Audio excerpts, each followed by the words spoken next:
Hyderabad ఎల్బీనగర్లో BC సంఘాల నిరసనతో ఉద్రిక్త పరిస్థితులు నెలకొన్నాయి. యాదగిరిగుట్ట శ్రీ లక్ష్మీనరసింహస్వామి దేవస్థానం ట్రస్ట్ బోర్డు డైరెక్టర్ పోచిపోయిన ఈశ్వరమ్మ యాదవ్పై రాష్ట్ర యూత్ కాంగ్రెస్ అధ్యక్షుడు జకిడి శివచరణ్ రెడ్డి అనుచిత వ్యాఖ్యలు చేశారంటూ బీసీ సంఘాల నాయకులు తీవ్ర ఆగ్రహం వ్యక్తం చేశారు. శివచరణ్ రెడ్డి వెంటనే బహిరంగ క్షమాపణ చెప్పాలని డిమాండ్ చేస్తూ జాతీయ రహదారిపై బైఠాయించి నిరసన చేపట్టారు. అనంతరం ఆయన దిష్టిబొమ్మను దహనం చేస్తూ ఆందోళన నిర్వహించారు. ఈ సందర్భంగా మాట్లాడిన పలు బీసీ సంఘాల నేతలు జకిడి శివచరణ్ రెడ్డిని కాంగ్రెస్ పార్టీ వెంటనే సస్పెండ్ చేయాలని పీసీసీ అధ్యక్షుడు మహేష్ కుమార్ గౌడ్ను డిమాండ్ చేశారు. లేని పక్షంలో రాష్ట్ర వ్యాప్తంగా రాస్తారోకోలు, ధర్నాలు నిర్వహించి ఉద్యమాన్ని మరింత ఉధృతం చేస్తామని హెచ్చరించారు. నిరసనల కారణంగా జాతీయ రహదారిపై దాదాపు 10 కిలోమీటర్ల మేర భారీ ట్రాఫిక్ జామ్ ఏర్పడి వాహనదారులు తీవ్ర ఇబ్బందులు ఎదుర్కొన్నారు.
ఈశ్వరమ్మ యాదవ్ గారు ఎల్బీనగర్ కాన్స్టిట్యూన్సీ ఒక పెద్ద దిక్కు, అందరికి మాతృ సమానాలు.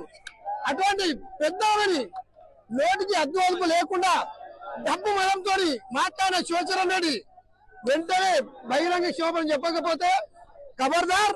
అదే విధంగా ఆయన తండ్రి జక్కిడి ప్రభాకర్ రెడ్డి బహుజన వర్గాల గౌడ కులాన్ని కూడా అనుచిత వ్యాఖ్యలు చేసిండు.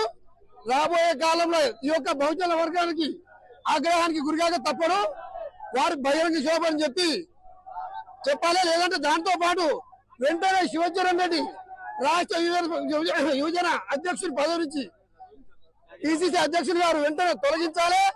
లేదంటే కాంగ్రెస్ పార్టీ చాలా ఇబ్బందులో ఉంటది. బహుజన వర్గాలను గౌరవిస్తున్నామని చెప్పి ముఖ్యమంత్రి గారు చెప్తున్నారు.